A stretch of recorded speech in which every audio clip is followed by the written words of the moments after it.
O programa a seguir contém imagens fortes sobre drogas e violência. Recomenda-se critério ao telespectador.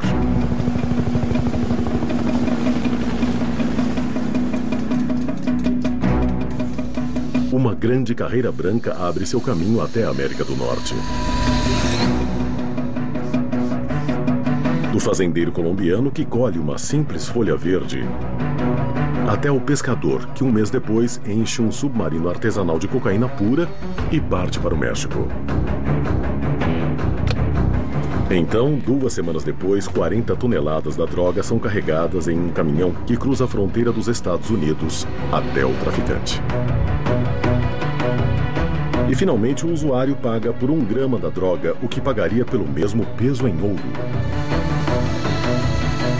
Ao ser consumida, a cocaína contribui para uma indústria que gera anualmente 30 bilhões de dólares, está fora de controle e transforma a fronteira sul dos Estados Unidos em uma das regiões mais perigosas do planeta.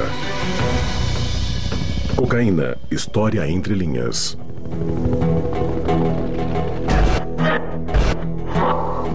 Lados opostos da fronteira.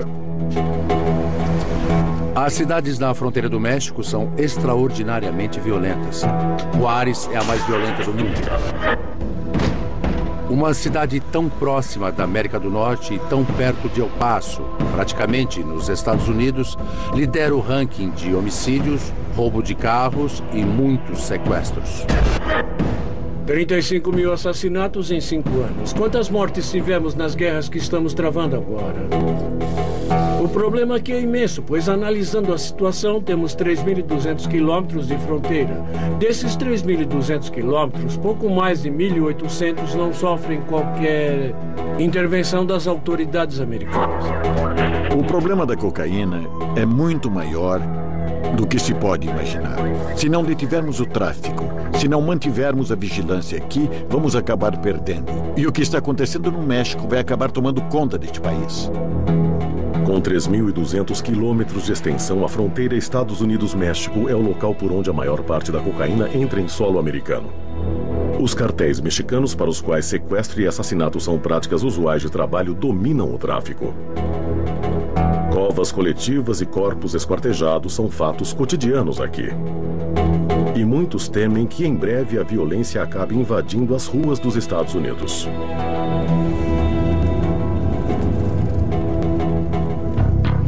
Parte 1. A fronteira. São 7h30 da manhã de uma segunda-feira e nós recebemos um telefonema sobre um possível homicídio na periferia de Culiacán. E isso mostra como homicídios podem acontecer a qualquer hora, a qualquer dia, em qualquer lugar. No momento, o México está no meio da pior guerra do narcotráfico de todos os tempos. Estamos lutando em Sinaloa, estamos lutando na fronteira, mas grande parte das drogas vem de Sinaloa, porque o cartel de Sinaloa é historicamente a maior organização criminal desta nação. Com a pressão do governo, este cartel desencadeou uma guerra civil. O império implodiu. Esta aqui é uma das cidades mais violentas do planeta. Nós temos cerca de 5 mortes todos os dias. E em muitos destes homicídios são usadas armas como a AK-47, a R-15, e assim como os criminosos, muitos civis também são atingidos.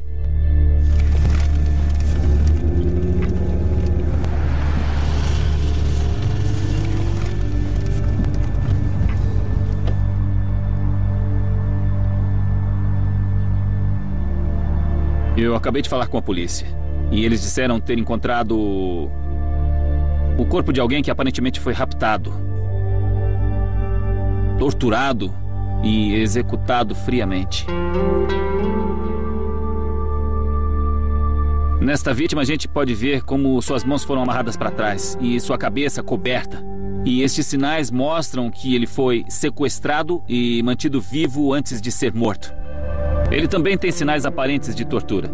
A vítima foi morta e desovada em lugar público. Isso acontece diariamente, em Sinaloa e em muitas partes do México.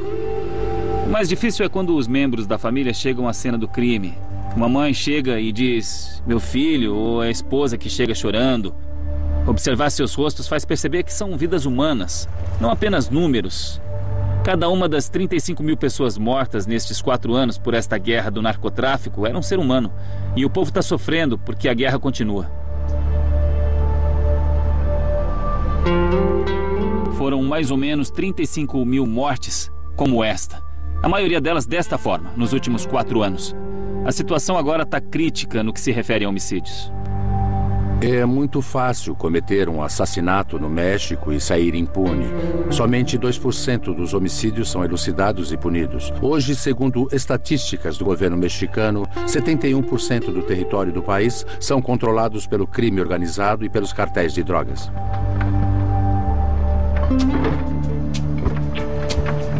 O tráfico de drogas não foi sempre tão sangrento. Por milhares de anos, os sul-americanos mastigaram a folha da coca aproveitando suas propriedades digestivas e estimulantes. Então, na metade do século XIX, um cientista pesquisando um medicamento milagroso destilou e transformou o princípio ativo da folha da coca em pó, batizando-o de cocaína. A droga foi usada como anestésico e no tratamento de uma variedade de dores. Mas em 1920 a cocaína foi considerada viciante e foi banida universalmente. A cocaína desapareceu até as estrelas do rock e celebridades a ressuscitarem nos anos 70. Imagens de pessoas bonitas cheirando a droga conferiram à cocaína uma aura de glamour. Para suprir a crescente demanda, entraram em cena os novos cartéis colombianos que controlavam a produção e a contrabandeavam para os Estados Unidos. A violência era parte do negócio, pois eles lutavam entre si pelos grandes lucros. A morte do rei colombiano das drogas, Pablo Escobar, levou ao colapso dos cartéis da Colômbia nos anos 90 e tudo mudou. Facções criminosas mexicanas preencheram a vaga. Eles se armaram como um exército paralelo e declararam guerra a qualquer um que tentasse detê-los. Nos anos 80 até a era recente, houve pouca violência em El Paso ou em Juárez. O tráfico de drogas fluía, as pessoas contrabandeavam, mas não havia muito conflito, pois só existia um cartel no comando de Juárez e as pessoas trabalhavam para ele, ganhavam bom dinheiro nesta atividade. Mas em 2008 houve a tentativa da tomada de Plaza Juárez por Chapo Guzmán, do cartel de Sinaloa. Imagine duas companhias, a Southwest Airlines e a American Airlines. Elas concorrem por mercados específicos. Elas lutam, querem o mercado, querem conseguir o que desejam. É a mesma coisa com os cartéis. O que eles tentam fazer? Eles vão atirar uns nos outros e em quem quer que entre no caminho para controlar o que eles querem controlar. As taxas de homicídio explodiram de 200 a 300 para milhares. É uma guerra aberta. É uma guerra aberta. Se é uma ameaça aos cidadãos americanos? Sim, por onde eu começo? A guerra do narcotráfico que está ocorrendo no México não é de traficantes contra traficantes. Houve vários incidentes onde as balas voaram para o lado deles, mas há 3 semanas nossa polícia rodoviária foi alvejada por cartéis da droga. Cidadãos americanos estão sendo sequestrados, levados ao México e mortos. Tenho 5 pessoas desaparecidas no meu condado. Eles foram raptados, levados ao México e foram assassinados. Isso está ocorrendo diariamente aqui, da fronteira de Brownsville, Texas, até San Diego, Califórnia. O México está na porta de entrada para os Estados Unidos. Esta violência pode se propagar e é de interesse dos americanos ter um ambiente mais pacífico na fronteira sul. Qualquer coisa que aconteça no México afeta os Estados Unidos. Um colapso no sistema político mexicano seria um desastre para esta nação, mas também criaria grandes problemas de caos na América do Norte. Então, os Estados Unidos precisam desempenhar um papel mais incisivo para abrandar a violência no México.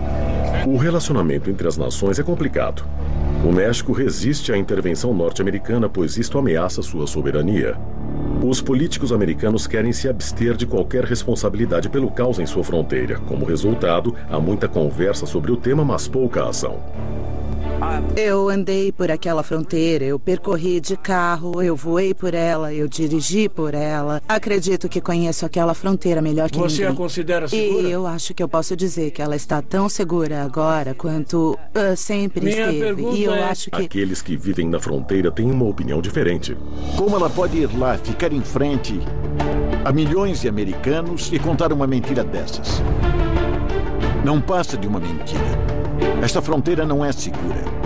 Eu aconselho meus cidadãos, principalmente os fazendeiros e rancheiros, a se armarem, não deixarem a sede da fazenda em direção à mata sem levarem uma arma. Não saiam dos campos que vocês aram às 2 ou 3 horas da manhã para ganhar o pão sem algo para proteger suas vidas. A fronteira é um lugar ermo. Na paisagem figuram apenas alguns ranchos isolados. As famílias aqui incorporam o espírito de autossuficiência dos pioneiros americanos. Estamos cerca de 110 quilômetros a leste de El Paso. Esta é a última fronteira da América do Norte. Depois já é o México. Estão vendo aquela margem ali? Tudo daquele lado da margem é México. Um rio passa entre as margens ali. Aquelas colinas ali, tudo está no México. E é onde tudo começa.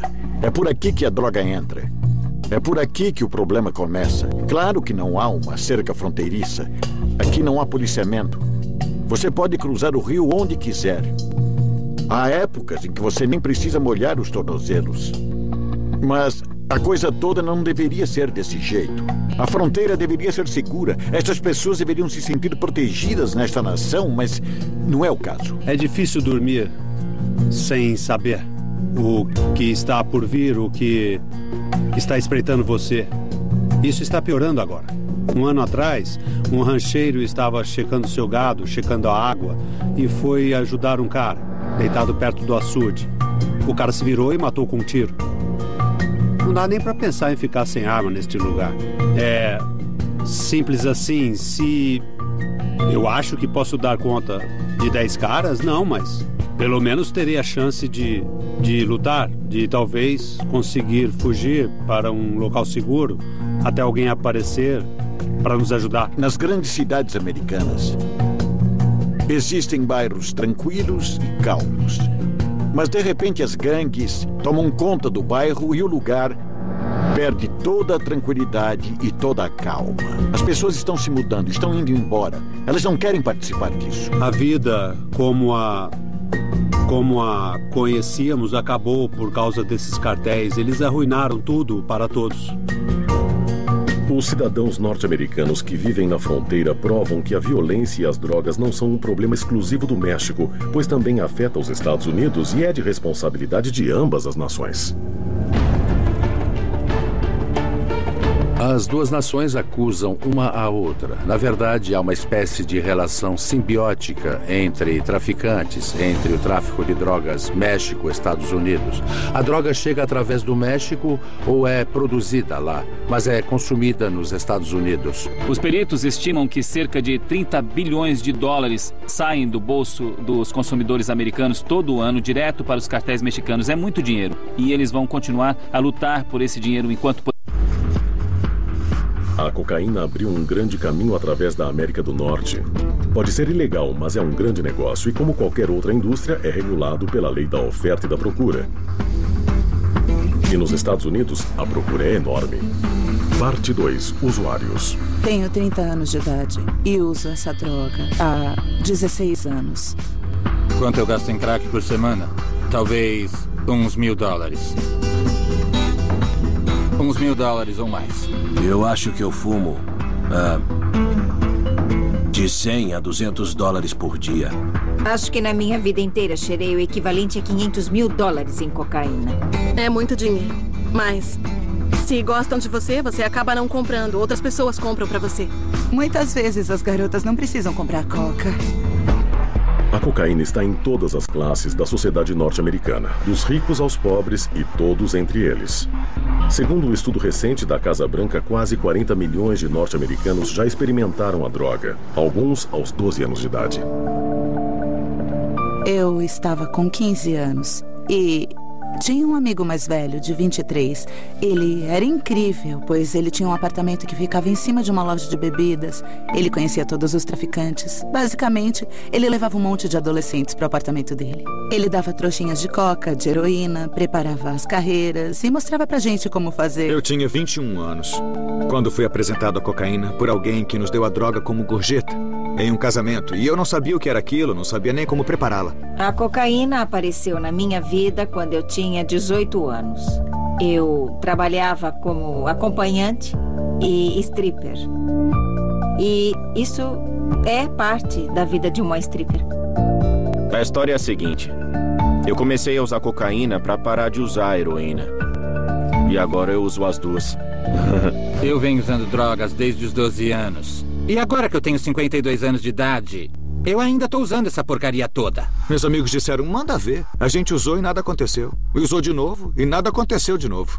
As primeiras vezes que usei a droga, pensei, ok, eu não tô sentindo nada, não sei o que tantas pessoas falam, isso é uma merda. Então percebi que precisava cheirar mais de uma carreira pra realmente sentir os efeitos. E... você sente mesmo. Eu ficava limpando minha casa feito um louco, o som ficava ligado, eu dava festas, ficava muito louco, mordia os lábios, falava sobre coisas das quais eu nem me lembrava e eu me divertia. Então eu queria mais. E mais. E muito mais.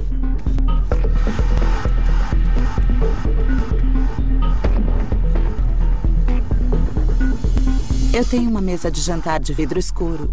E é bem legal por causa do contraste das cores, entendeu? Nós fazíamos as carreiras sobre a mesa e ficávamos olhando.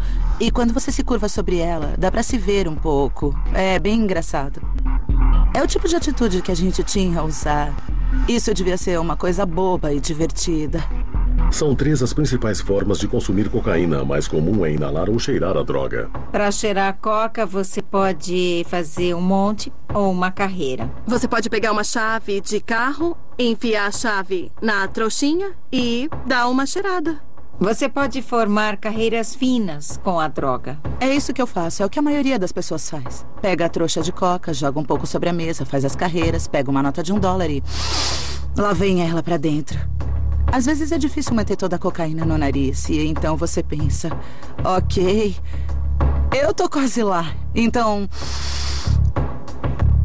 E ela desce pela garganta. Você cheira, e aí leva uns 2 ou 3 minutos até o efeito bater. E aí você fica num humor ótimo. Você se sente bonita, sente que está no topo do mundo, fica mais ousada, faz coisas que normalmente não faria. Aí você tá na boate e depois de cheirar muita coca boa e uma música de balada começa. Então, são 3 minutos e meio de pura curtição. E isso não é legal? A droga é polêmica há séculos. Sigmund Freud achava que era a cura para tudo, incluindo malária, histerismo, flatulência, dores de cabeça, depressão e alcoolismo. Freud também usava a cocaína como estimulante sexual. Em uma carta, Freud aconselhou a noiva a não resistir a ele, dizendo: quem você acha que é mais forte? Uma garota delicada que não come o suficiente ou um homem grande com cocaína no corpo?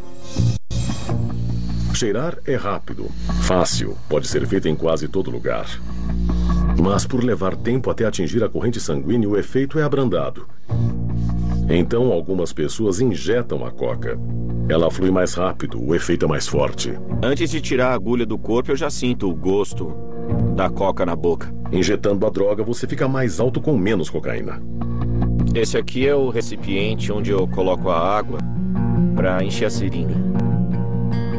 Isso aqui é para colocar cocaína. E aí, usando um cotonete comum, você tira o algodão da ponta. O algodão é para tirar todas as impurezas misturadas na droga. Eu acho que de 30% até 40% é o máximo que dá para tirar de impurezas. Injetar cocaína não é uma prática utilizada pela maioria, mas é popular para alguns personagens da ficção. Sherlock Holmes aplicava em si uma solução de 7% de cocaína sempre que se encontrava entediado ou depressivo. Uma vez que você supera o medo de injetar a droga, depois disso você não consegue parar mais. Há outra forma de consumir cocaína, fumando. Esta versão da droga é chamada de crack.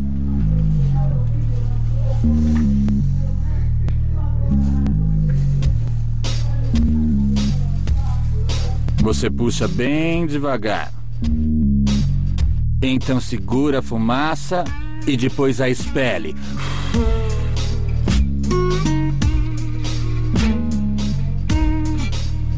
E então, a cocaína te pega de jeito.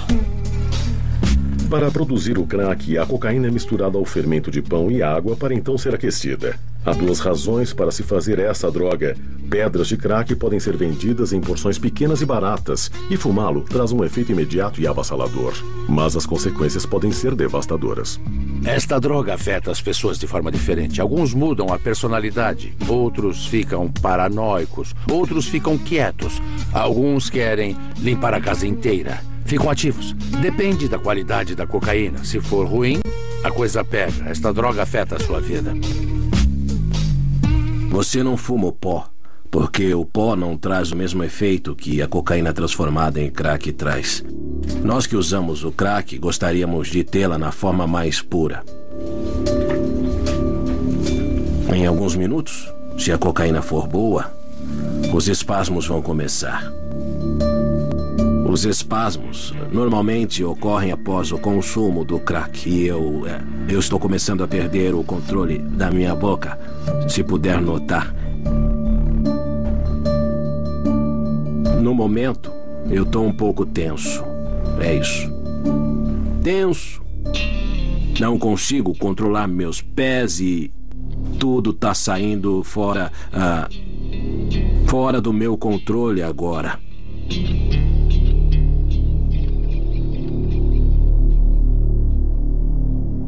Você ouviu? Você ouviu isso? Tem alguém andando aqui.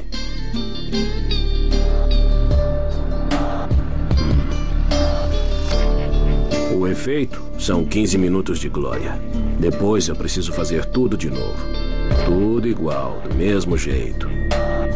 O uso prolongado transforma você em um sem-teto. As pessoas deixam de confiar em você. Na maior parte do tempo, você fica lá fora. Sozinho. A cocaína é ilegal nos Estados Unidos há quase um século, mas isto não significa que seja difícil de ser achada. Os usuários sempre sabem onde procurar. Para todas as cidades que eu fui, eu sempre encontrei a droga. Toda vez que eu quis. Vira na próxima esquerda, por favor. É só você achar um barzinho no centro da cidade e então perguntar para alguém. Dá pra conseguir com garçons, com seguranças, dá pra conseguir com um manobrista, com a moça da chapelaria. Quanto é que ela ganha por noite? Uns $50 no máximo? Chega a isso? E se você sai de férias, as pessoas que trabalham no resort conseguem. Levam as drogas até o seu quarto. E aí, vai querer êxtase ou outra coisa? Por que você acha que eu uso drogas? E o que você tem? É mais fácil conseguir coca do que maconha. Eu só preciso dar um telefonema e eles trazem na hora pra mim. A coca tá em todo lugar. Pessoas influentes e poderosas usam cocaína. Médicos, advogados, contadores, membros da igreja, estudantes. Todo mundo usa cocaína. Alguns gostam de Pepsi e café. Outros gostam de cocaína. Ela o mantém ativo o dia todo. Somos normais. Levamos nossos filhos para a escola, trabalhamos, cozinhamos quando chegamos em casa. Podemos ficar altos o dia todo no trabalho, na reunião de pais na escola, em casa com as crianças, sem ninguém sequer notar. Eu já andei com policiais que consomem cocaína. Já vi donas de casa que usam avental, cozinham e têm filhos cheirando carreiras. E eu garanto que isso não é tão estranho ou raro quanto todo mundo imagina. Isso não é mesmo. Muita gente usa. Há uma fina linha branca ao longo da fronteira entre México e Estados Unidos. O tráfico e a distribuição da cocaína movimentam $30 bilhões por ano. Tanto dinheiro significa que muitos correrão o risco de serem presos ou até morrer por este negócio. Parte 3. Traficantes. Se você quer comprar drogas, as duas maneiras mais fáceis de conseguir é ir ao gueto e falar com alguns membros da gangue e eles vão te vender algumas drogas. Ou você pode ligar para mim ou para os meus amigos que a gente vai entregar para você. Geralmente as pessoas que me chamam são de classe média, jovens bem-sucedidos. Eles não têm coragem de sair e comprar drogas na rua. O engraçado é que eles sempre acham que a gente vai acabar roubando eles. Mas o fato é que eles me dão toda a grana que eles têm cada vez que eu vou pra casa deles. Então, por que eu precisaria roubá-los? Eu vendo tudo, menos crack e heroína. Não dá pra entregar crack como se entrega cocaína. Pra conseguir crack, você precisa ir pra periferia, falar com alguém chamado Flaco ou Ice Dog, alguma coisa assim. E com certeza ele vai gritar com você.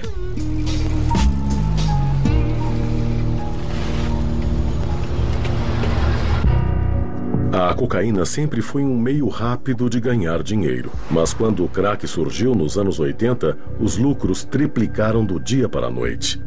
Mas isso trouxe uma devastadora onda de crimes que assolou cidades de Los Angeles a Chicago e Nova York. O uso do crack atingiu o ápice por volta de 1989 e continua nas ruas até hoje. Há muito lucro no crack. Só para ter uma ideia, hoje 1 quilo de cocaína aqui em Chicago é vendido a $27.500. Depois de produzir o crack, cortá-lo e embalá-lo, eles terão 12 mil pedras. Depois a pedra é vendida a $10 cada uma. Do quilo de coca que eles compraram a $27.500, eles vão acabar fazendo $120 mil. Eu cresci neste bairro. Então, muitas pessoas que frequentaram a escola comigo, eu tive que prender por estarem envolvidas com o crack. Geralmente, quando você procura crack, encontram em cidades do interior.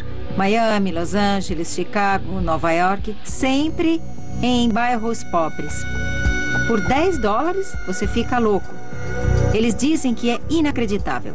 É onde você encontra a maior parte dessa droga, mas o crack não discrimina. É só ter coragem para fumá-lo. E se fumá-lo, o vício é mais do que imediato. O crack não respeita classes sociais.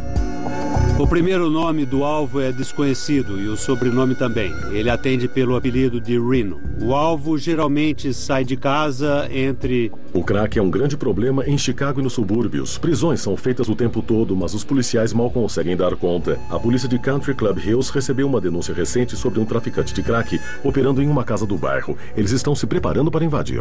Estão prontos? Se eles tentarem correr para o banheiro, alguém precisa invadir o banheiro.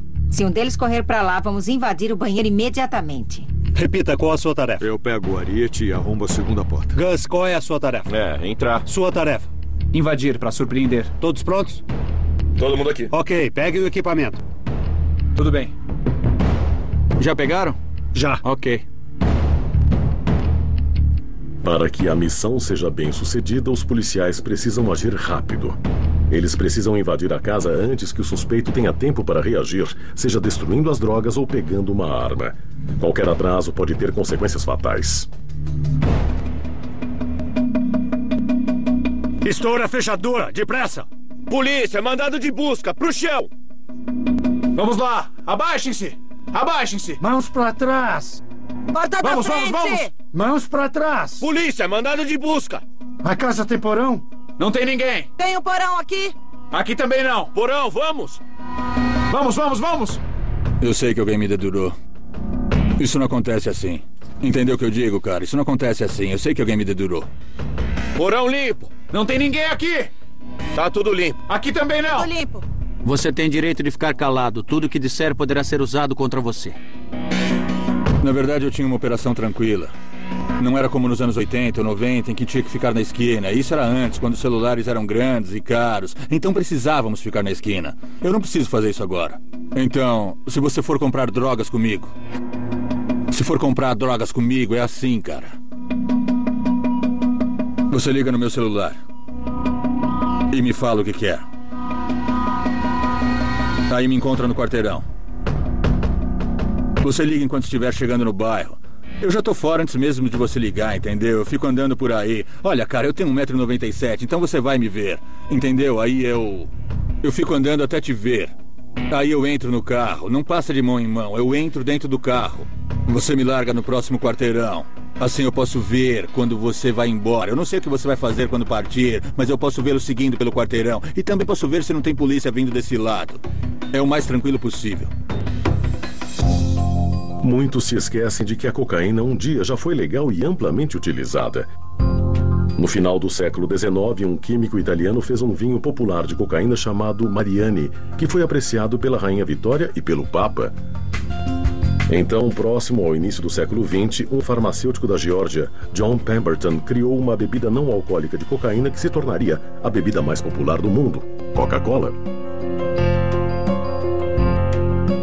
Mas a cocaína não estava presente só em bebidas.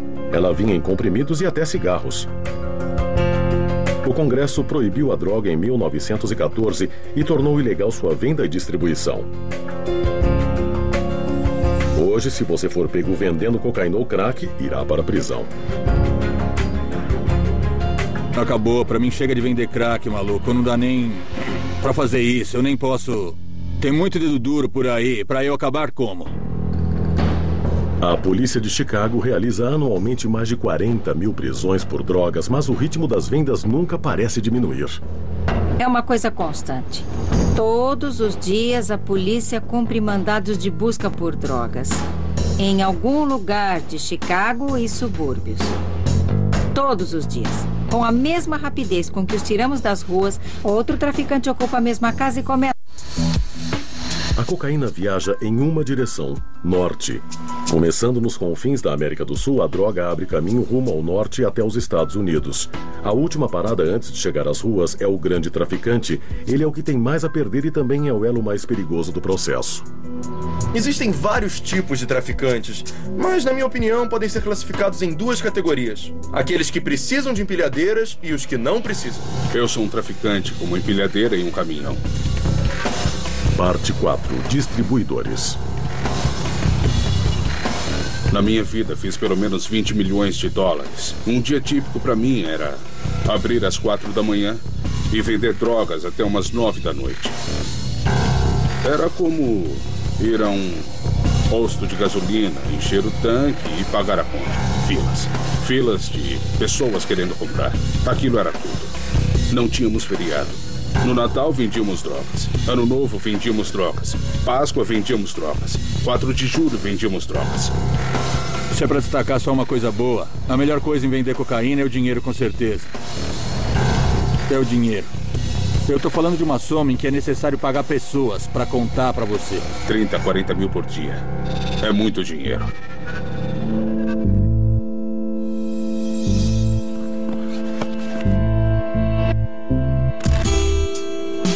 Eu cresci em um complexo de casas, onde a cocaína era muito presente. Estava por todo lugar. Os caras mais velhos tinham as coisas boas. Eles tinham carros, tinham roupas, tinham as mulheres. Um garoto vivendo em um complexo de casas está destinado a querer isso. Todo mundo estava no esquema. Tudo que eles faziam era jogar os dados. No meio de uma jogada e outra, as pessoas vinham, compravam e partiam. Eu cresci vendo isso. Aí um dia um cara me disse: quer ganhar uma boa grana? Um dos meus rapazes foi preso. Eu já sabia como tudo funcionava. Eu sabia que era um compromisso, onde aquilo podia me levar. Então eu disse: é claro, e nem pensei 2 vezes. Eu observei, ouvi os caras mais velhos e aprendi que precisava ser um traficante bem-sucedido. Não é diferente de aprender na escola. Você aprende nas ruas, e o que você aprende nas ruas é como um curso, como montar a distribuição, como ganhar dinheiro. O negócio é com certeza competitivo. Então, para conquistar o seu espaço, distribua cocaína pura. Consiga uma cocaína de boa qualidade e vá visitar uma ilha em algum lugar.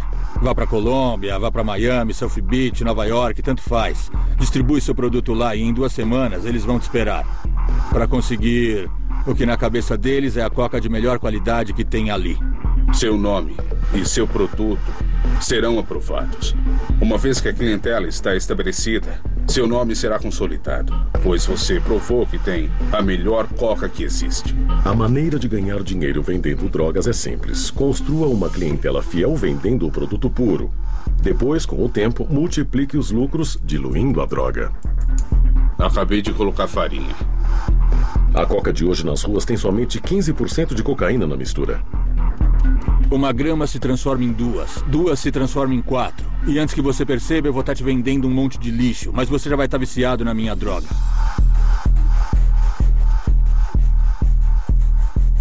É assim que se agrega valor à cocaína. Os lucros são mais altos. O resto é a mesma coisa. Todo mundo faz isso, dos maiores aos menores. O traficante de rua vem e compra 3 frascos. Então ele vai abrir os frascos, diluir a droga e colocá-la de volta nos frascos. Ele a vende por $60, fica com 30 e ainda tem mais $30 para comprar mais coca. Por isso, diluir a coca é tão importante. Um grande traficante pode arrecadar $40 mil por dia. Mas esta vida não é fácil. O risco de ser preso é uma constante. Por isso, todos os envolvidos no negócio da cocaína trabalham para manter suas identidades em segredo. O que todo mundo faz é manter tudo separado. Eu vendo para os meus clientes, então eu compro minha droga de alguém, entendeu? Eu não sei de onde esse cara consegue a droga dele. Os meus clientes também não sabem de onde eu consigo a minha. É mais ou menos como a Al-Qaeda funciona. É como uma venda em rede. Dessa forma, se um dia eu for preso, eu só vou poder entregar um cara. Eles podem pegar esse cara e ele vai entregar mais um, entendeu? É mais ou menos assim. Eu trabalhava com mais de 60 pessoas. Dessas 60 pessoas, talvez 3 soubessem o que realmente acontecia. O resto achava que sabia o que estava acontecendo. Porque se você ganha dinheiro em grande escala, fica paranoico. Acha que está todo mundo de olho em você. Você nunca sabe de onde o inimigo virá. Você quer se proteger, não quer ganhar esse dinheiro e morrer. Quer pegar e viver bem. Você acorda de manhã e sai pela porta sem saber o que vai encontrar. Pode ter um ladrão esperando para te pegar. Alguém que quer se apossar do pequeno império que você construiu e tomar o seu lugar. Incluindo a polícia. Quando eles dormem, você tem que estar acordado. Era assim com a divisão de narcóticos. Nós íamos lá e tirávamos fotos dos carros que usavam. Tínhamos comunicação via rádio, tínhamos scanners para ouvi-los conversando. Anotávamos os turnos deles na delegacia. Havia vários esconderijos de drogas. 5 esconderijos em um prédio, 5 em outro, 5 em outro. Porque eu sempre preciso estar um passo à frente. A pior coisa no negócio de tráfico é que a pressão é muito grande. Sempre tem possibilidade de você cair. E você pode cair feio se não tiver sorte, sacou? É um grande risco ser traficante. Na média, as pessoas são presas antes de conseguir $10 mil neste ramo. Isso não é um jogo para um cara comum. O nome do jogo é Polícia e Ladrão. Eu sou o ladrão. Você é a polícia. Prenda-me se puder. Mas vou avisar. Eu não tenho medo de puxar o gatilho. Se eu te pegar, você já era.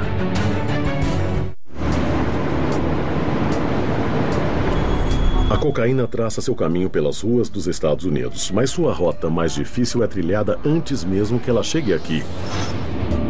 O processo para contrabandeá-la através da fronteira reflete uma história de inovação e determinação. Parte 5. Contrabandistas. Os contrabandistas são de vários tamanhos e formas. Podem ser jovens, pode ser uma senhora idosa. Não há um tipo específico.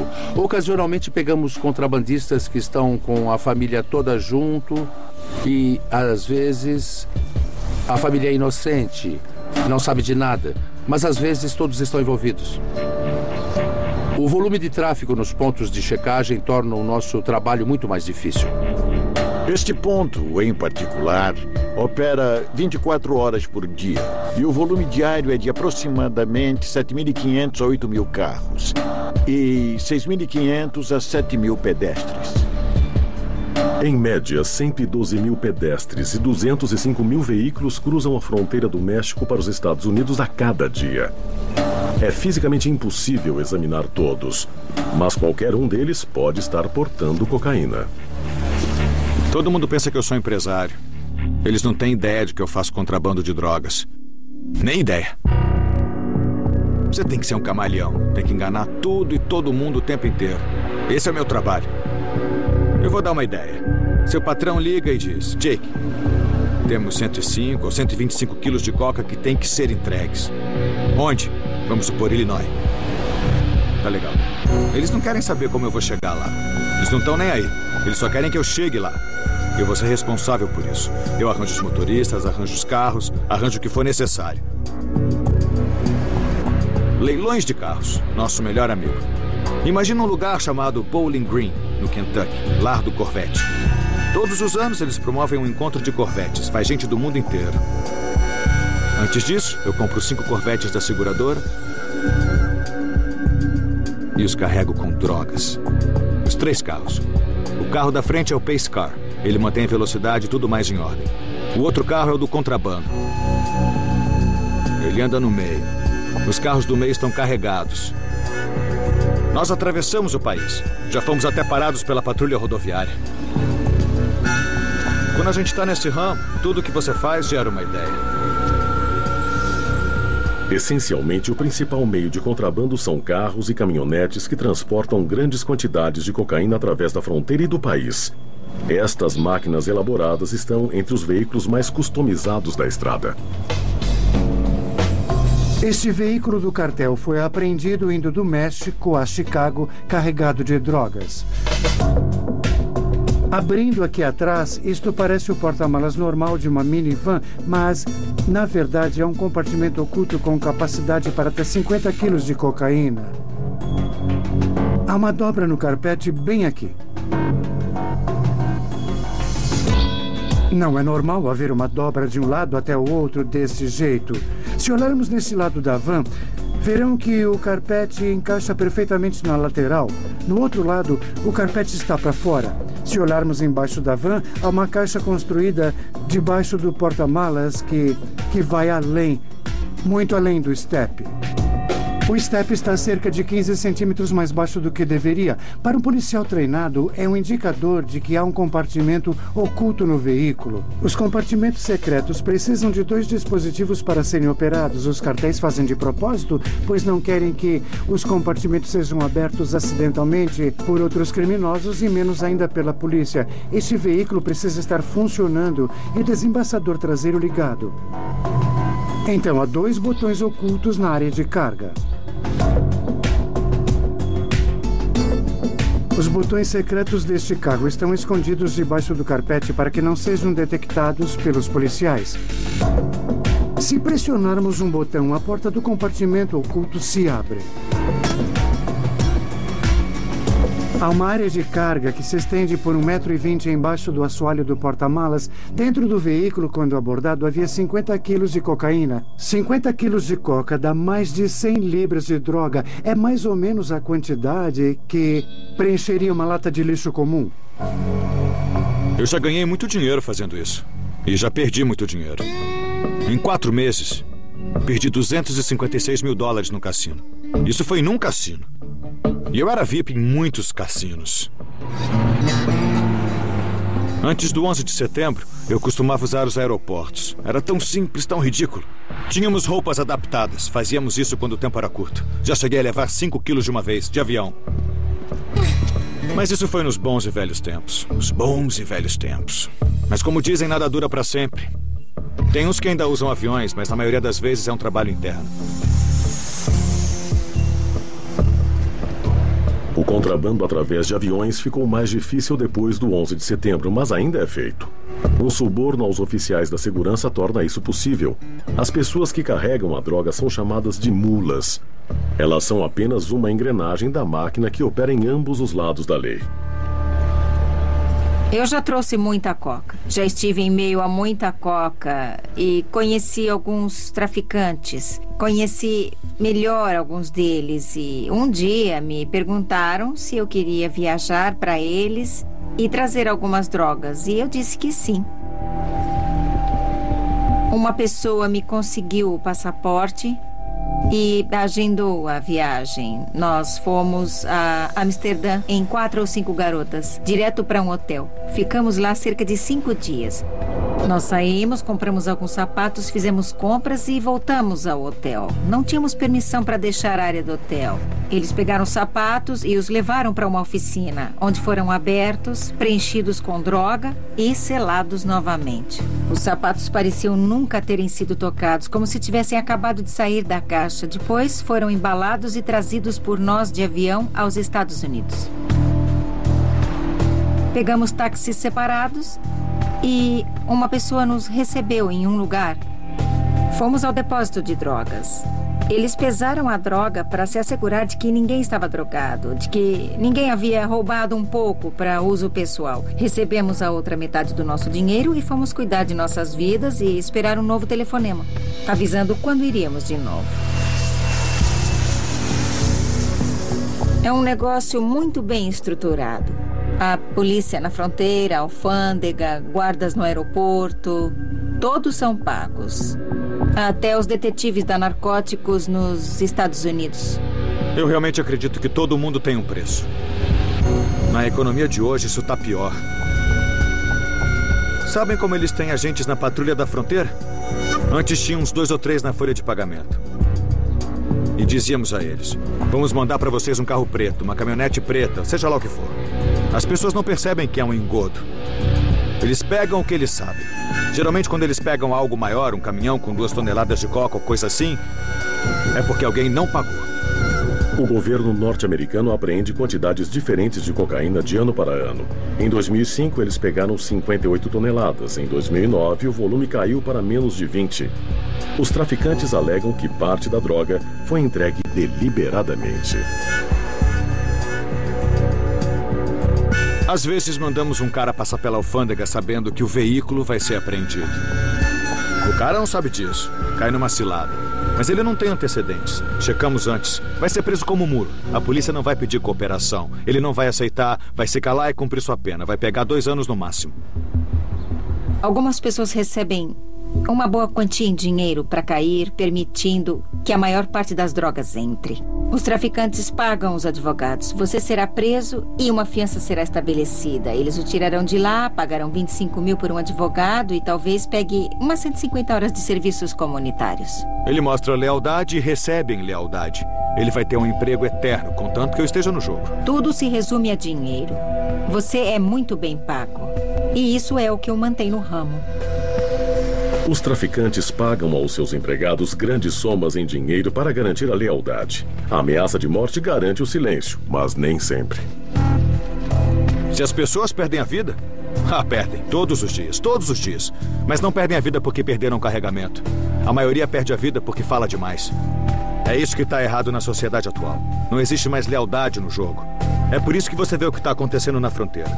Antes era assim. Minha família respeita a sua, você cuida da sua área, eu cuido da minha. Minha família vê você ganhando mais dinheiro do que eu, minha família vai tentar impedir isso. É assim que é hoje.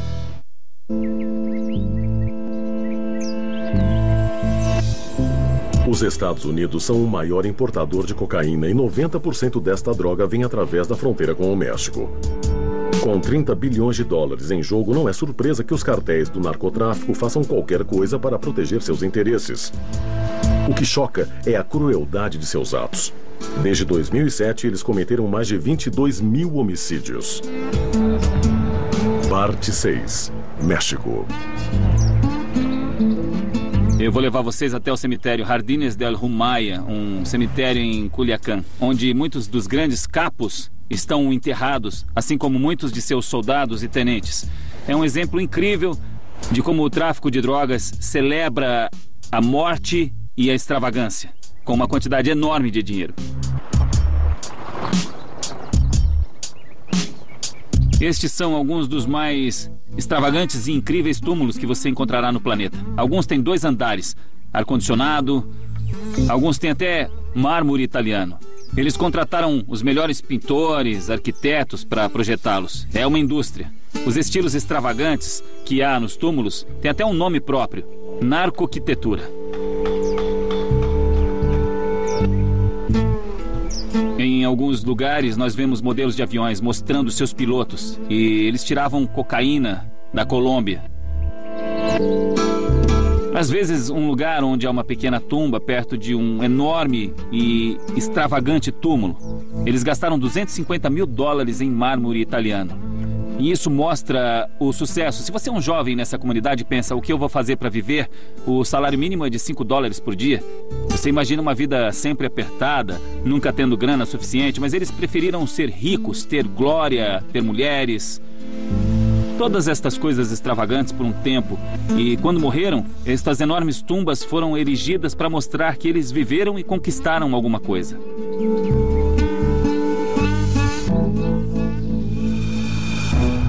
Muitos desses túmulos são feitos de mármore italiano e climatizados com ar-condicionado. Mas neste modesto jazigo está um dos mais execráveis traficantes da história. Sua morte em 2009 levou a um dos atos mais ultrajantes de vingança na história do tráfico de cocaína. Entre os capos ou chefões neste cemitério, o mais rico e poderoso foi Arturo Beltrán Leiva. Ele fez bilhões de dólares contrabandeando cocaína colombiana para o México e para os Estados Unidos. E parte do plano de combate ao narcotráfico travado pelo presidente Felipe Calderón é tentar derrubar os chefões ou capos. As forças de segurança se focaram em Arturo Beltrán Leiva. Eles buscaram informações com agentes americanos do DEA. Eles passaram informações para os soldados mexicanos. Os soldados atacaram um complexo de apartamentos, mas Arturo Beltrán recusou-se a entregar. Ele estava com 5 de seus homens. Eles atiravam pelas janelas, jogavam granadas. No final, Arturo caiu, mas foi durante a batalha um dos soldados mexicanos foi baleado e morto. Os soldados mataram Arturo Beltrán e seus 5 homens. Após sua morte, alguém mexeu no corpo de Arturo Beltrán Leiva. Decorou o corpo dele com notas de dólar e permitiu que fotógrafos entrassem e tirassem fotos como forma de humilhação. Como quem quer dizer, nós acabamos com este poderoso chefão. Vocês não são heróis para estes jovens. Nós podemos humilhá-los. É claro que o pessoal do Arturo não gostou nada disso. No tiroteio, um soldado mexicano morreu baleado.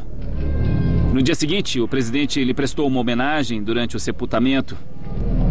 Na cerimônia, atiradores surgiram do nada e mataram a mãe, a tia, o irmão e a irmã do soldado. A mensagem era: se mexerem com a gente, nós vamos acabar com a sua família inteira. Execuções sumárias como o assassinato da família do soldado refletem uma mensagem de terror impossível de ser ignorada. Os últimos alvos foram os jornalistas que os reis do tráfico quiseram calar, impedindo-os de comentar seus crimes sangrentos.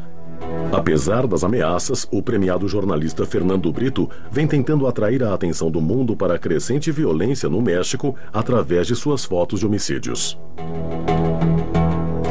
É assustador, pois não parece nem um pouco seguro, e há certos limites que não ultrapassamos, pois sabemos que após esta linha qualquer coisa pode acontecer. Então, este trabalho não é nem um pouco fácil, pois lá fora só existe insegurança e perigo.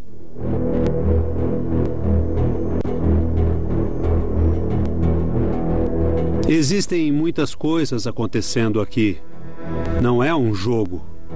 Nós tentamos não interferir no negócio do tráfico, mas se coisas acontecem, são notícias e nós temos de publicar. A violência está presente em todo o México. Há muitas mortes ocorrendo e não queremos esquecer, ninguém deve esquecer isto. É uma situação social, por isso eu tento documentá-la. Há 2 razões principais para o aumento da brutalidade. À medida que os chefões do tráfico caem, são substituídos por gangsters mais jovens e impiedosos, muitos treinados como assassinos. Isso, associado à tomada das rotas de abastecimento pelo governo, intensificou a competição entre cartéis por novas rotas e aumentou os confrontos armados. O tráfico de drogas e a violência andam lado a lado. Um não existe sem o outro. É um negócio violento. É um negócio de morte. É um negócio que visa somente dinheiro. Custe o que custar. Esta guerra se intensificou no México. Agora chegamos a um nível de morte, massacres e armamento muito além de qualquer coisa que já vimos. Uma das razões é que, à medida que os capos, os chefes do tráfico, são mortos, geralmente são os assassinos que tomam seus lugares. Os traficantes fazem negócio para vender as drogas. Para alguns assassinos, o negócio é matar, promover massacres. E eles usam as drogas para conseguir isto. Então, de certa forma, há uma diferença entre a luta pelo tráfico de cocaína, o tráfico de drogas, e a guerra no México financiada pelos cartéis, entre outros. Eles começaram a cortar cabeças em 2006. Então vimos um aumento na prática da decapitação. Então em 2007 nós vimos os cartéis começarem a fazer os vídeos snuff. Houve milhares e milhares de sequestros de pessoas inocentes em troca de resgates. Isso mostrou um desprezo doentio pela vida humana, um terror difícil de compreender e assustador de se ver. Agora temos o dinheiro das drogas, o dinheiro da coca, vindo para o México e financiando uma pequena guerra civil, financiando grupos paramilitares. A situação chegou a um ponto crítico. Os legisladores do mundo deveriam olhar para cá e tentar aprender alguma coisa com isso. A situação no México está se tornando mundialmente famosa. Os cidadãos norte-americanos que vivem na fronteira culpam o governo mexicano pela incapacidade de controlar a situação. Mas sem os milhões de norte-americanos que pagam pela cocaína, os cartéis e os problemas que eles causam não existiriam. A proibição da cocaína inflou massivamente o preço do produto no mercado. 1 quilo desta droga custa cerca de $2.000 na Colômbia, mas chega a $30.000 nos Estados Unidos. Comprando no mercado e vale cerca de $100.000 nas ruas. Um negócio em que alguém compra algo por $2.000, vende por $30.000 ou por $100.000 a rede de distribuição. É um negócio muito lucrativo e grande parte deste negócio pertence aos mexicanos. Costumava ser dos colombianos. Com a ajuda dos norte-americanos e de algumas leis, os colombianos foram gradualmente afastados e se tornaram apenas produtores que fornecem a droga para os cartéis mexicanos. Agora o grande negócio de comprar a $2.000 e vender a $100.000 pertence aos mexicanos. Se não for controlado, creio que o governo mexicano acabará se tornando um narco-estado. E quando isso ocorrer, o que vai acontecer? Teremos um narco-estado na nossa fronteira sul e não vamos controlar. Espero que isso não aconteça. A pior hipótese para o México seria algo como a Colômbia, onde há milhares de refugiados deslocados pela violência gerada pelas drogas. Há partes enormes do país totalmente controladas pelos cartéis do narcotráfico. Isso está começando a ocorrer, já está ocorrendo no México. Há também um sistema político que realmente não consegue controlar o território nacional, pois boa parte dele é controlado por guerrilheiros e por cartéis de drogas. O pior cenário para o México seria os cartéis ficando cada vez mais fortes e a violência aumentando cada vez mais e mais. Houve 15.000 homicídios aqui no ano passado. E se fossem 50.000 em um ano? Isto realmente abalaria a sociedade mexicana.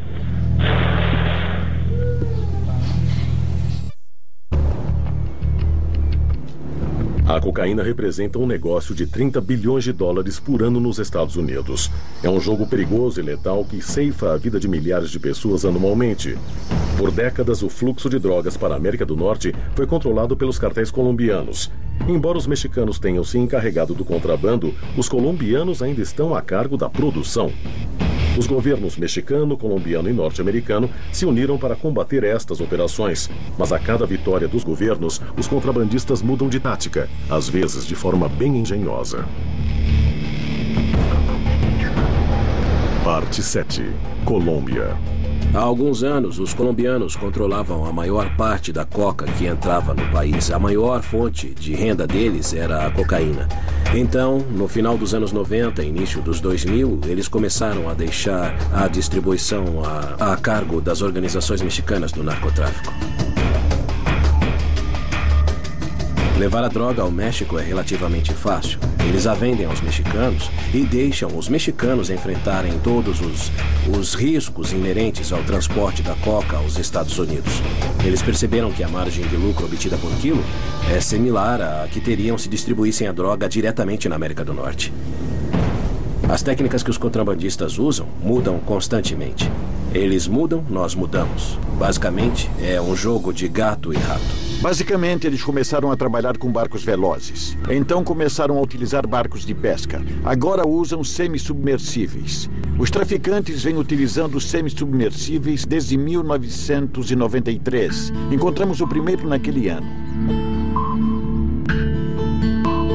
Um semi-submersível é basicamente um aparelho que pode navegar com a maior parte do corpo sob a água.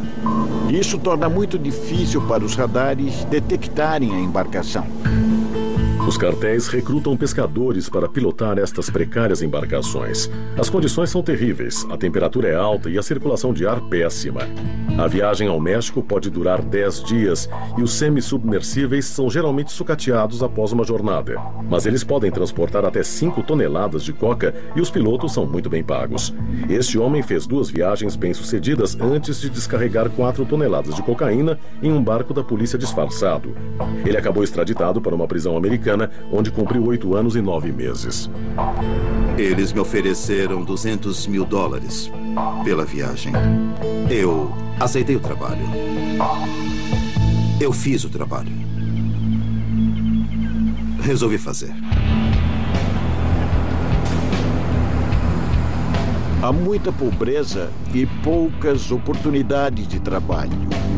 Então é muito fácil para os cartéis conseguirem convencer estas pessoas a entrar no jogo.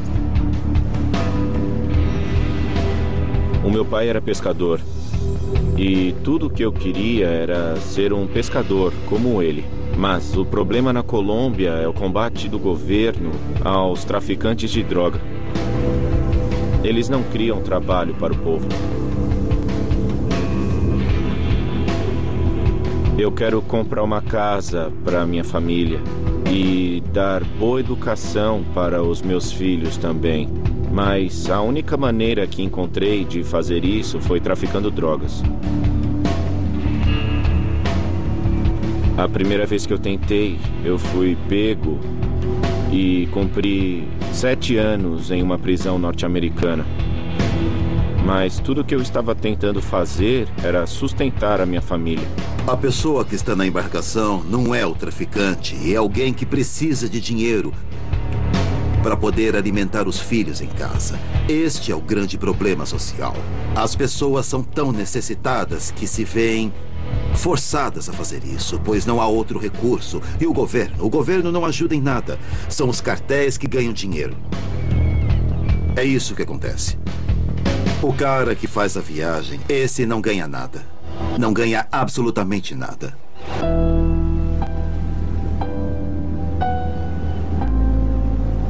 Minha primeira viagem em um semi-submersível foi por necessidade.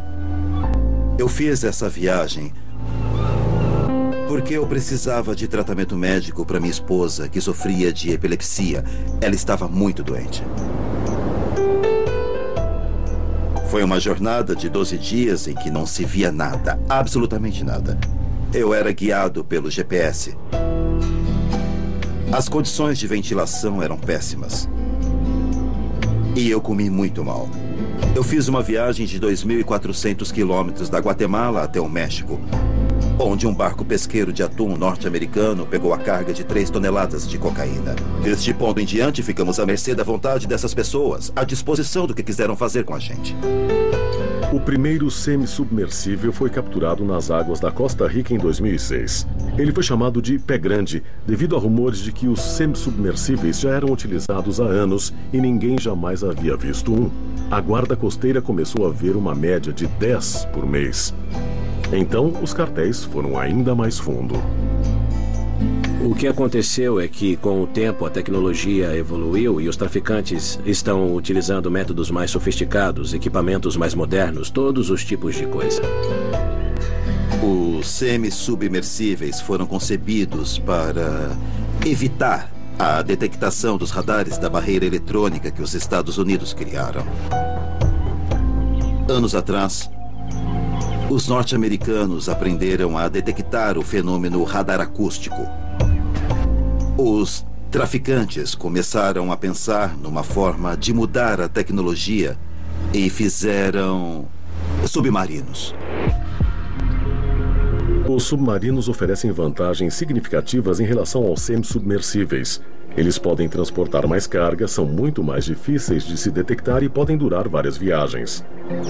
Poucos foram encontrados. Ninguém sabe quantos existem. Bom, este ano encontramos o primeiro submersível autopropelido na costa da Colômbia. Até então só havíamos capturado semi-submersíveis. É um grande passo tecnológico.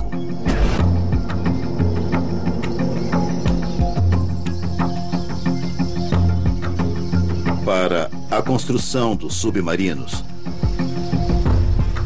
Engenheiros norte-americanos e ex-pilotos de submarinos vieram e ensinaram os traficantes a construir estas embarcações com tecnologia russa. O custo de um submarino gira em torno de 2 milhões de dólares. Calculamos isto com base em informações e materiais que eles utilizam. Uma viagem pode render aproximadamente 49 milhões de dólares para essas pessoas. É fácil, é muito fácil pagar o submarino. A verdade é que nesta guerra a mudança é constante. Os narcotraficantes tentam se adaptar, agir contra as autoridades. É como um jogo de xadrez. Nós tentamos estar sempre à frente deles.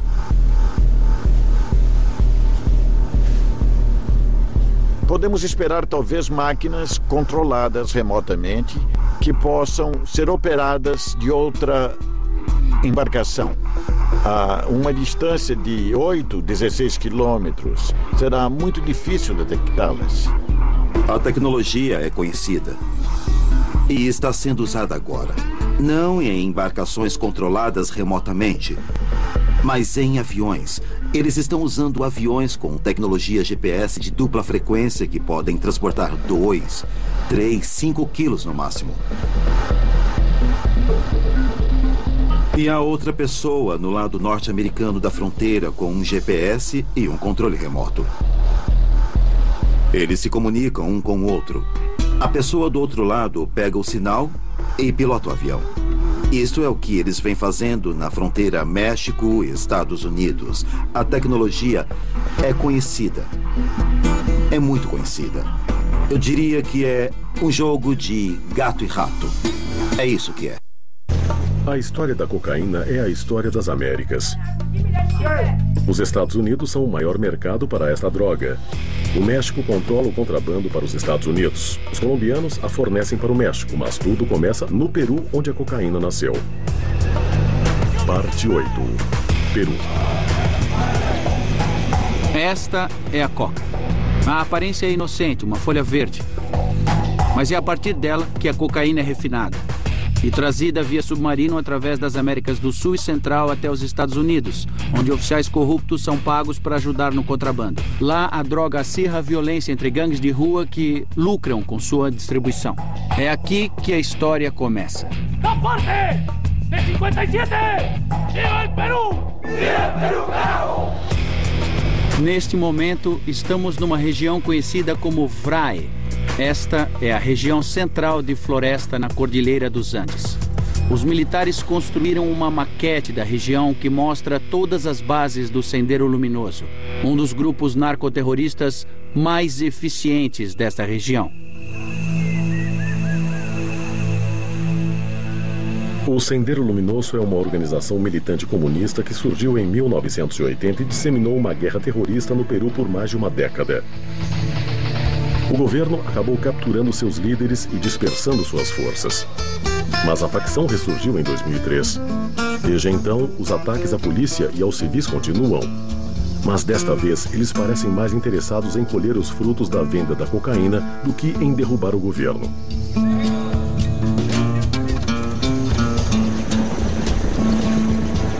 O Vale VRAE é importante por várias razões. Geograficamente é perfeito para o cultivo da coca, o princípio ativo da cocaína. É também um ambiente austero, muito fácil para o Sendero Luminoso se esconder nas montanhas, nos vales e criar as fortalezas de onde defendem as plantações e a vida que levam.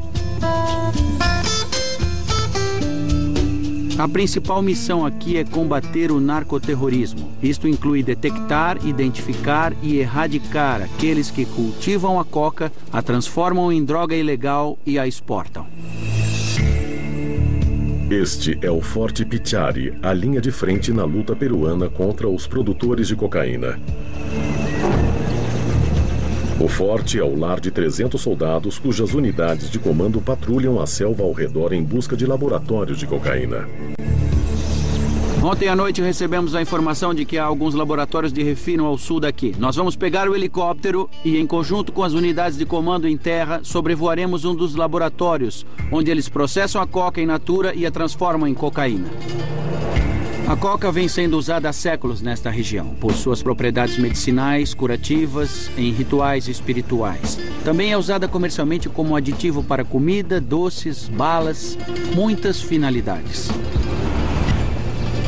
Não é ilegal cultivar a planta. O proibido é refiná-la e transformá-la em cocaína, uma atividade que o governo peruano gasta milhões de dólares tentando erradicar. Entretanto, eles não queimam estes campos, pois eles sustentam a região inteira. Este povo não pode cultivar outra coisa, pois teriam que levar o produto até onde o mercado está. A diferença aqui é que o mercado vem até eles. O helicóptero faz a patrulha. A aterrissagem é o instante em que os soldados ficam mais vulneráveis e é neste momento que o Sendeiro Luminoso costuma atacar com armas pesadas. A unidade então é transferida para um hovercraft e desce o rio até o alvo.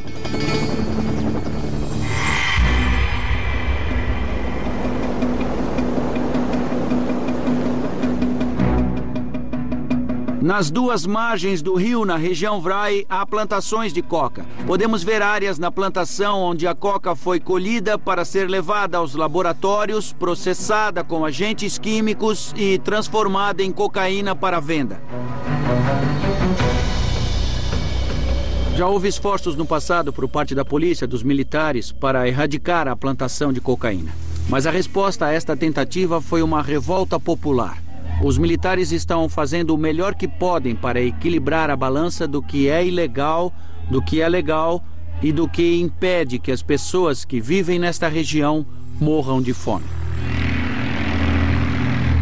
Uma vez no destino, a unidade age rápido. A tensão permanece alta até que a área esteja devidamente segura.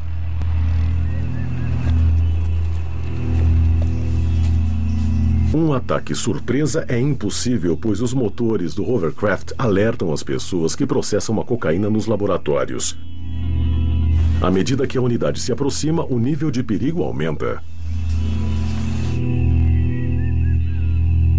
Este é o local de maceração. Esta área é muito valiosa, é muito bem vigiada. Normalmente há explosivos e talvez até granadas ao redor de áreas como esta. Os soldados farão uma checagem de perímetro para garantir que o lugar é seguro. Eu vou explicar o que há neste local. A maceração é o primeiro passo no processo de produção da cocaína. Aqui, no calor da selva, com o forte odor dos químicos e da vegetação apodrecendo, grupos de operários peruanos trabalham duro por semanas processando a folha. Isto é um composto formado por querosene, ácido hidroclórico e sulfúrico misturados a um pouco de cal. O que temos aqui é um laboratório bem primitivo, é o que eles chamam de cozinha. Aqui elas emulsificam a mistura e a transformam em pasta de cocaína. Ela pode ser consumida, produz efeito, mas ela não se compara ao potencial desta droga depois de refinada e transformada em cocaína para venda. Além disso, todos estes químicos tóxicos usados na produção da pasta de cocaína escorrem por esta canaleta até o rio, causando incomensuráveis danos ambientais. Os fazendeiros vivem aqui por uma temporada inteira. Eles podem ter 4 colheitas por ano numa região como esta. Quando chegamos aqui com os soldados, os fazendeiros que trabalhavam neste laboratório fugiram para a mata. Nós vimos suas marmitas. Eles estavam comendo somente arroz e batata. As condições são péssimas. Há lixo e restos por toda a parte. E eles têm de inalar estes gases tóxicos dia após dia. Agora os soldados vão destruir este acampamento. Eles vão encher estas valas de maceração com os produtos químicos e o querosene para depois incendiar tudo. Este acampamento será considerado inútil após sairmos daqui. Todos os anos, as unidades de comando localizam e destroem mais de 200 pontos de maceração como este. Mas nunca é suficiente para interromper a produção. Seria mais eficiente erradicar a droga nos campos onde a coca é cultivada, mas tentativas anteriores levaram à resistência popular. Nenhuma outra cultura é tão lucrativa quanto a coca para os fazendeiros que a cultivam. Se você fosse um fazendeiro vivendo na miséria, não perguntaria quem ou por que você está prosperando na sua pequena vila. Muitos dos que cultivam a coca nasceram, vivem e morrem em um raio de 16 quilômetros de onde sua fazenda está.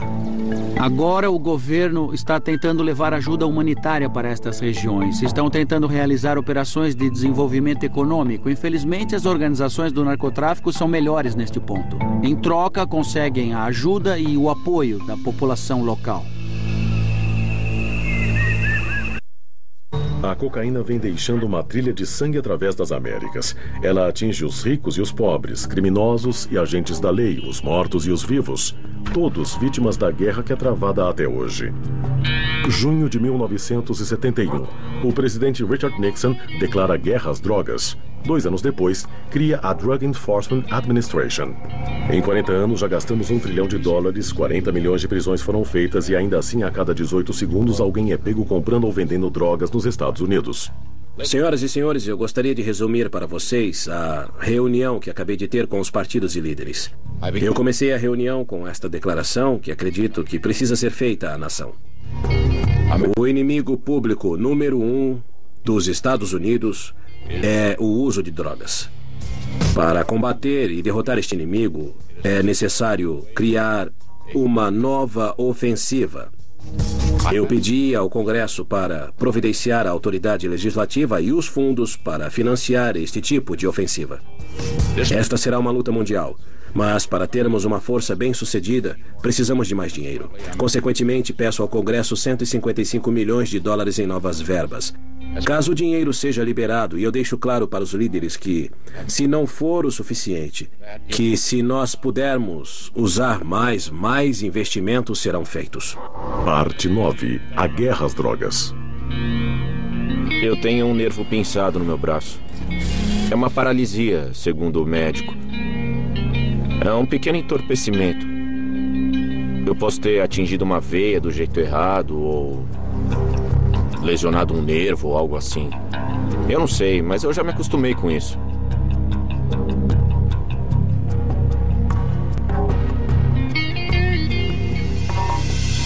Eu ainda funciono como qualquer outro ser humano. Realmente, não é tão ruim assim, se você souber lidar com isso. Eu adoro cocaína. Eu realmente sou uma garota de balada. Eu sempre serei, eu sempre fui. Isso nunca vai mudar em mim. Isso sempre vai fazer parte da minha vida. Não importa quantas guerras sejam travadas, não importa quantas prisões sejam feitas, as pessoas continuarão a se drogar. Enquanto isso ocorrer, a violência no México e ao redor do mundo vai continuar. É o consumo norte-americano de drogas que financia este conflito. Bilhões de dólares passam todos os anos das mãos dos usuários norte-americanos para o bolso dos cartéis que pagam assassinos inescrupulosos para comprar armas e munições. Mas novamente é a falha dos legisladores que permite que isto ocorra. Uma guerra perdida às drogas vem sendo travada há 40 anos. Eles deixaram a cocaína criar cartéis bilionários. Então, pessoalmente, eu não culpo os usuários de droga. Mas alguém deveria se levantar e dizer: sejam responsáveis, parem de usar drogas. Há muitos corpos aqui, mas eu acho que esta ideia não é muito realista. Eu ganho dinheiro fazendo programas. Eu cobro uns 10, 20 dólares, o suficiente para comprar crack. Eu engano eles. Faço eles pensarem que sou uma mulher, quando na verdade sou um homem. Isso faz parte do meu vício. Isso é algo que eu venho fazendo há muito tempo. O problema com as drogas nos Estados Unidos é que parece ser uma guerra infinita. O número de usuários sobe e desce, mas permanece relativamente constante. Isso não é algo fácil de se mudar. Enquanto a demanda estiver onde está, a guerra às drogas será uma piada. Nós faremos a guerra continuar. Até vocês reconhecerem que isso não vai mudar. Será sempre assim. Há uma grande demanda para coca. Ela estará sempre aqui. Os Estados Unidos nunca vencerão esta guerra, porque a quantidade de drogas é muito grande, suficiente para atender a demanda norte-americana e do mundo. É uma guerra perdida, por isso sou contra o conceito de guerra às drogas, pois é praticamente impossível interromper tal fluxo de mercadorias, especialmente porque o México tem um grande problema com a pobreza e os Estados Unidos uma grande demanda por drogas. Às vezes você faz uma prisão e no momento em que sai da delegacia, vê outro homem na mesma casa em que acabou de prender alguém. E 2 dias depois o tráfico já está a todo vapor. Mas agora eles colocaram portões mais altos para dificultar sua entrada na casa na próxima vez. É fácil ficar frustrada, mas enfim, nós não podemos desistir. Basicamente, a guerra às drogas é um mito. Tem mais cocaína neste país do que em qualquer outro no mundo. Em todas as cidades, em todas as esquinas tem cocaína. Não há um lugar onde a cocaína não esteja.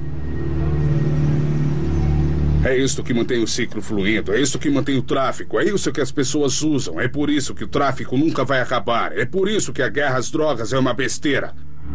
Dos mais altos aos mais baixos e todos no meio, só queremos uma única coisa: dinheiro. Eu já disse pra você sair daqui. No momento eu tô me preparando para sair e trabalhar. Na verdade, eles vão me adorar, porque tá ficando escuro lá fora, então eles não vão poder dar uma boa olhada em mim. Tô linda! Mas hoje, querido, eu vou fumar uma bela pedra. Vou fumar uma bela pedra. São 40 anos de guerra das drogas que eles falharam em vencer. Agora, muitos na América Latina e nos Estados Unidos se perguntam como podem elaborar leis que impeçam que bilhões e bilhões de dólares a cada ano acabem nas mãos dos assassinos e traficantes dos cartéis de droga do México. Os Estados Unidos e o México estão essencialmente juntos em um casamento disfuncional que não podemos abandonar. Estamos condenados a viver juntos. O narcotráfico no México não pode sobreviver sem a demanda norte-americana e as autoridades políticas do México sabem disso. Então, de uma forma bizarra, o tráfico de drogas é benéfico para os dois países e cria uma relação parasitária, simbiótica entre os dois. Mas o problema é que a maior parte do sofrimento causado pelo narcotráfico ocorre no México por causa da luta pelo controle dessa lucrativa atividade. Eu acredito mesmo que existem maneiras de vender a droga sem matar as pessoas. Se então você escolher matar pessoas para vender a droga, eu não vou influenciar ninguém a fazer essa escolha. Quando há 35 mil homicídios relacionados ao narcotráfico todo ano, quando há covas coletivas com 183 pessoas, quando há grupos de 50 homens armados percorrendo vilas com metralhadoras e bazucas, você precisa se preocupar seriamente. Não é precipitado dizer que precisamos nos preocupar com a eclosão de uma guerra civil no México. E quando isso acontecer, teremos de olhar e enfrentar uma situação de urgência. Precisamos tentar resolver o problema e mudar a legislação que tem perpetuado este problema. Para resolver o problema da cocaína nos Estados Unidos, vocês têm que reconhecer que, até agora, não fizeram nada. E até poderem voltar à mesa e criar uma solução ou um plano melhor, o problema sempre existirá. Toda vez que eu prendo alguém, fico feliz porque sinto que estou fazendo a diferença. Tenho a esperança de que estou, evitando que o filho de alguém caia nas garras do crack. Nós precisamos continuar a luta até encontrar uma solução. Qual é a solução? Honestamente, eu não sei. Uma palavra final com relação à responsabilidade do presidente. Eu sempre hesito muito em trazer novas responsabilidades à Casa Branca, pois já há muitas aqui e acredito em delegar essas responsabilidades aos departamentos. Mas eu considero este problema tão urgente, considero que é uma responsabilidade total de todo o país. Às vezes, eu fico triste, porque tem membros de família viciados em crack. Eu sinto pelas internações. Eu sei que o produto que eu trouxe está nas ruas, suprindo a demanda. Se eu não trouxesse, outra pessoa o faria. Com certeza a cocaína é uma coisa positiva. Pra mim, a despeito do meu braço. Porque o meu braço vai ficar bom. E tudo vai voltar ao normal em breve. E aí eu vou poder continuar a fazer o que me faz feliz. Aquele é um cliente ou não? Eu tô louca pra comprar uma pedra. Tá, meu bem! Temos não só a responsabilidade, mas a autoridade para ver se nossa força é uma arma eficiente e coordenada. Que é que nos torna humanos. Eu poderia dizer que acredito que o futuro pode ser melhor do que o passado. Que o mundo está sujeito a mudanças e que nós podemos afetar essas mudanças.